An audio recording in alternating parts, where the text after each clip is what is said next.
Hello future coders, welcome back to Takla coder. और आज हम सॉल्व करने वाले हैं गीक्स और CPOTD which is rotate array.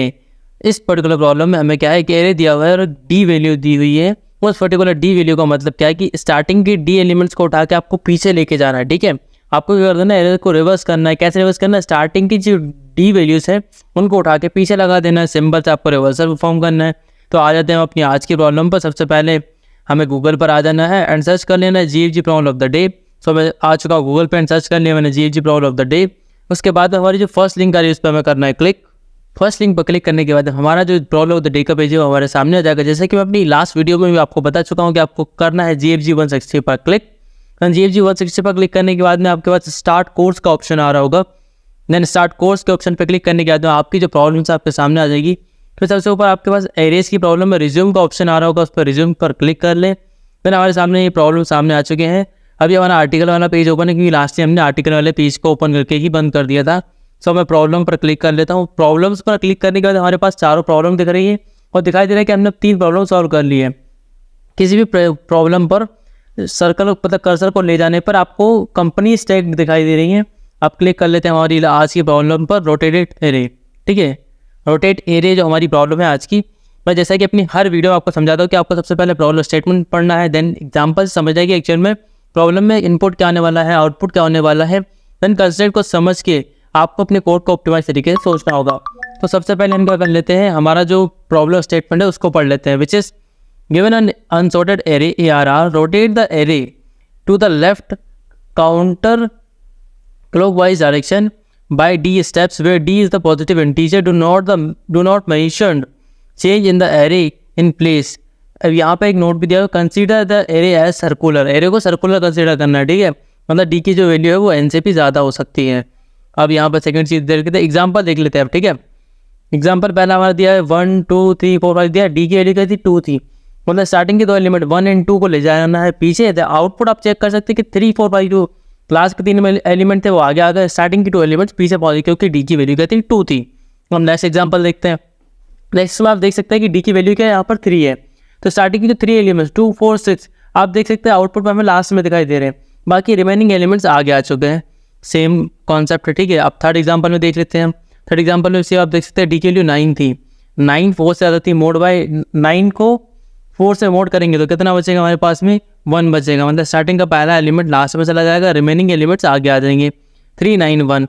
अब उसके बाद में कंसेप्ट देख लेते हैं। एरे की जो साइज़ है टोटल 10 टू द पावर 5 होने वाली है एंड एरे का जो इंडिविजुअल एलिमेंट है वो भी 10 टू द पावर 5 होने वाला है। देन हमारे पास कंपनी टैग्ड में यहाँ पे अमेजॉन, माइक्रोसॉफ्ट और MAQ सॉफ्टवेयर कंपनी है। टॉपिक टैग्ड में एरेज एंड डाटा स्ट्रक्चर, मतलब यहाँ पे कोई स्पेशल हिंट आपको नहीं मिल रहा है। उसके बाद तो कॉम्प्लेक्सिटी की बात कर लेते हैं जिस पर हमारा कोड टेस्ट होने वाला है। Time complexity order of n है, स्पेस ऑर्डर ऑफ 1 है। ठीक है, तो इस पर्टिकुलर प्रॉब्लम को हम सॉल्व करने का ट्राई करते हैं। तो पहले आपको फर्स्ट एग्जांपल समझा देता हूँ कि हमें एक्चुअली में करना क्या है। देखो मैं समझाता हूँ। मैं क्या करूँगा, ये जो स्टार्टिंग हमको तो कितना दिया? 1 2 3 4 5 दिया। ठीक है, मैं क्या करूँगा, स्टार्टिंग के डी एलिमेंट्स को लूँगा, उनको रिवर्स कर दूँगा। डी एलिमेंट्स कितने हैं? 1 और 2, इनको मैंने रिवर्स कर दिया। अब ये क्या हो गया हमारा एक्चुअल एरे? आप स्क्रीन पर देख सकते हैं कि अब हमारा जो नया एरे वो क्या हो चुका है।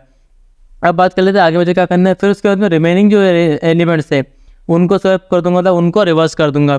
फिर इसको रिवर्स करूंगा तो अब आगे का जो हमारा नया एरे है वो क्या होगा, वो भी आप स्क्रीन पे देख सकते हैं। उसके बाद में मुझे क्या करना है, अब इंटायर एरे को रिवर्स कर देना है। ठीक है, इंटायर एरे को रिवर्स करेंगे तो आपको जो आउटपुट एरे था वो आपको मिल जाएगा। Let's try to code this particular problem. मैं कोड एडिटर पे आ चुका हूँ। यहाँ पे मैंने लैंग्वेज को सेट कर लिया C++। देन मुझे करना क्या है, यहाँ पे मैंने क्या बताया आपको कि हमको क्या करना है कि पहले तो हम n ले लेते हैं। ठीक है, यहाँ पे n दिया नहीं है तो n इक्वल हमारे वेक्टर का साइज़ कैसे निकलता है? वेक्टर डॉट साइज फंक्शन से हमारा वेक्टर का साइज़ निकल जाता है। उसके बाद में हमें करना क्या है, डी को क्या करना है, डी को हमारे n के अंदर लेके आना। तो क्या करेंगे, d मोड बाय n कर देंगे तो d क्या हो जाएगा, उसकी जो वैल्यू होगी वो n के अंदर आ जाएगी, तो ऐसे छोटी हो जाएगी। ठीक है, अभी ये हो चुका है। उसके बाद हमें रिवर्स करना है। ठीक है, मैं सिंपल रिवर्स फंक्शन लिख लेता हूँ। मैंने लिख दिया रिवर्स। ठीक है, इसमें मैं एरे पास कर दूंगा एंड स्टार्टिंग पोजीशन 0 पास कर दूंगा। ठीक है, फिर 0 से लेके कहाँ तक? D-1 तक। ठीक है, क्योंकि हमारी 0 बेस इंडेक्सिंग होती है, हमको पता है। इसे एक कम कर दिया। उसके बाद इसी को कॉपी कर लेते हैं हम, यहाँ आगे की वैल्यूज इसी में अपडेट कर देंगे। ठीक है, मैंने Ctrl+C कर लिया है। दैन यहाँ पे पेस्ट करके अब यहाँ पे क्या करते हैं, हमने क्या समझा था कि पहले स्टार्टिंग के एलिमेंट्स को पूरा रिवर्स कर देंगे। उसके बाद उसके आगे के जो एलिमेंट्स है उनको रिवर्स कर देंगे। तो डी से लेके n-1 तक के सारे एलिमेंट्स को रिवर्स कर देंगे। उसके बाद फाइनली क्या करना है हमको, जितने भी एलिमेंट्स एरे के अंदर है सबको रिवर्स कर देना है। यहाँ पे n-1 कर दिया। अब रिवर्स होगा कैसे, तो यहाँ पे हम एक रिवर्स वाला फंक्शन लिख लेंगे। क्या फंक्शन होगा हमारा, वो रिटर्न कुछ कर नहीं रहा तो हम क्या सिंपल लिखेंगे वॉइड, एंड वॉइड लिखने के बाद हमारा जो फंक्शन का नाम है वो क्या हो जाएगा, रिवर्स हो जाएगा, जैसे कि हम वहाँ से फंक्शन कॉलिंग कर रहे हैं। ठीक है, तो फंक्शन का नाम लिख लिया मैंने। उसके बाद में पैरामीटर में क्या आ रहा है, vector int, and vector int लिख दिया मैंने। इसके बाद में एड्रेस का साइन लगा लिया, एरे ले लिया, क्योंकि इसके अंदर की वैल्यूज को हमको चेंज करना, वहाँ पे भी रिफ्लेक्ट होनी चाहिए। एंड इट स्टार्टिंग एलिमेंट आ रहा है इंटीजर टाइप का और एंडिंग एलिमेंट आ रहा है इंटीजर टाइप का। ठीक है, उसके बाद फंक्शन के अंदर आ जाए, सिंपल एक वाइल लूप लगा लेते हैं। और वाइल लूप में क्या करना है, जब तक हमारा स्टार्टिंग पॉइंटर एंडिंग पॉइंटर से मैच नहीं करता, ठीक है, मतलब छोटा है, EN लिखना था यहाँ पर, जब तक वो उससे छोटा तब तक मुझे क्या करना है, इसको स्वैप करते जाना है। स्वैप के लिए हमारे पास एक इनबिल्ट फंक्शन है स्वैप, उसके अंदर दोनों वैल्यूज दे देंगे, एरे का ST और एरे का एंडिंग दे देंगे। ठीक है, इन दोनों को स्वैप कर देगा ये हमारा फंक्शन। अब ये काम हमारा हो चुका है। इसके बाद हमें क्या करना है, स्टार्टिंग एलिमेंट को आगे पहुँचा देना है और एंडिंग एलिमेंट को पीछे ले आना है, फिर अगले एलिमेंट्स को स्वैप करेगा, करके स्वैप होता जाएगा। तो ये रहा हमारा आज की प्रॉब्लम का इंटायर कोड। अब इसे कंपाइल करके चेक कर लेते हैं कि ये particular code sample test case पर रन कर रहा है या नहीं। रेडी फॉर एवेल्यूशन के लिए हमारा code, let's see sample test case में हमारा कोड सक्सेसफुली रन कर रहा है। तो अब मैं इसे सबमिट करके चेक कर लेता हूँ कि जितने भी टेस्ट केस इस पर्टिकुलर क्वेश्चन पर लगे हुए हैं, हमारा ये कोड जो हमने लिखा है वो सारे टेस्ट केस को सक्सेसफुली पास कर पा रहा है या नहीं। तो आप देख सकते हैं कि हमारे कोड ने जितने भी टेस्ट केस इस पर्टिकुलर क्वेश्चन पर लगे हुए थे सबको सक्सेसफुली पास कर लिया है। सो एक बार और हम इस पर्टिकुलर कोड को समझ लेते हैं कि मैंने क्या किया है। एक रिवर्स वाला फंक्शन लिखा जो क्या कर रहा है कि मैं एक स्टार्टिंग पॉइंटर दे रहा हूँ, एंडिंग पॉइंटर दे रहा हूँ और हमारा एरे दे रहा हूँ।